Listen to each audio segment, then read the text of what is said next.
Block പഞ്ചായത്തിന്റെയും Vallappuzha ഗ്രാമപഞ്ചായത്തിന്റെയും സംയുക്ത ആഭിമുഖ്യത്തിൽ 60 വയസ്സു കഴിഞ്ഞ മുതിർന്ന പൗരന്മാർക്കുള്ള സഞ്ചരിക്കുന്ന ആതുരാലയം പദ്ധതിയുടെ വല്ലപ്പുഴ ഗ്രാമപഞ്ചായത്തിലെ ക്യാമ്പ് യാറം ഓപ്പൺ മാർക്കറ്റിൽ നടന്നു. ബ്ലോക്ക് പഞ്ചായത്ത് മെമ്പർ സത്യഭാമ ഉദ്ഘാടനം ചെയ്തു. നമ്മോടൊപ്പം നമ്മുടെ കൂടെ എപ്പോഴും ഉള്ളതാണ് നമ്മുടെ ഈ ഡോക്ടർ തസ്ലിമ മേഡം.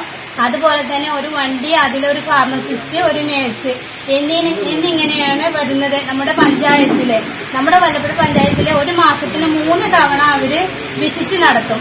അതിൽ നമ്മൾ എന്ത് ഗുളികയാണോ കഴിക്കുന്നത് ആ ലിസ്റ്റും അതിന്റെ എല്ലാ രേഖകളുമായി നമ്മൾ ഇവിടെ വരിക. അപ്പൊ നമുക്ക് ഇപ്പൊ നമ്മൾ ഇതിന്റെ ഉദ്ഘാടനമാണ് നടത്തുന്നത്. അതിന്റെ ആ ഗുളികകൾ നമുക്ക് ഇവിടുന്ന് തരും. അവര് തന്നിട്ട് നമ്മൾ എല്ലാ മാസവും അങ്ങനെ വരും. ഈ ഒറ്റപ്പാലം ബ്ലോക്ക് പഞ്ചായത്തിന്റെ കീഴിൽ ഈ സഞ്ചരിക്കുന്ന ആതുരാലയം എന്നുള്ള ഈ ഒരു വണ്ടി എല്ലാ സമയവും ഇങ്ങനെ 8 പഞ്ചായത്തുകളിലായിട്ട് സഞ്ചരിച്ചുകൊണ്ടേയിരിക്കും. Health inspector Ramdas VS, doctor Thaslima Shahanas, JJ Priyadasan എന്നിവർ സംസാരിച്ചു. ക്യാമ്പിൽ JJ ഷൈനേഷ്, MLSPമാരായ കൃഷ്ണവേണി, ഷീലാപോൾ, ആശാവർക്കർമാരായ ഷീജ, വിജയലക്ഷ്മി, ബബിത, സന്നദ്ധ പ്രവർത്തകർ, അഷ്റഫ് തുടങ്ങിയവർ സഹായികളായി പങ്കെടുത്തു.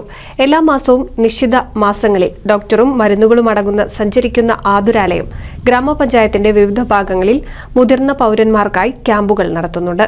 NCV news, Thrithala. കേരളത്തിലെ number 1 broadband cable TV network കമ്പനിയായ കേരള വിഷൻ ഇന്ന് ഇന്ത്യയിലെ ആദ്യ 10 ബ്രോഡ്ബാൻഡ് കേബിൾ TV സേവനദാതാക്കളുടെ പട്ടികയിൽ ഇടം നേടിയിരിക്കുന്നു. Vision success. ആഘോഷിക്കാം ഈ അഭിമാന നേട്ടം.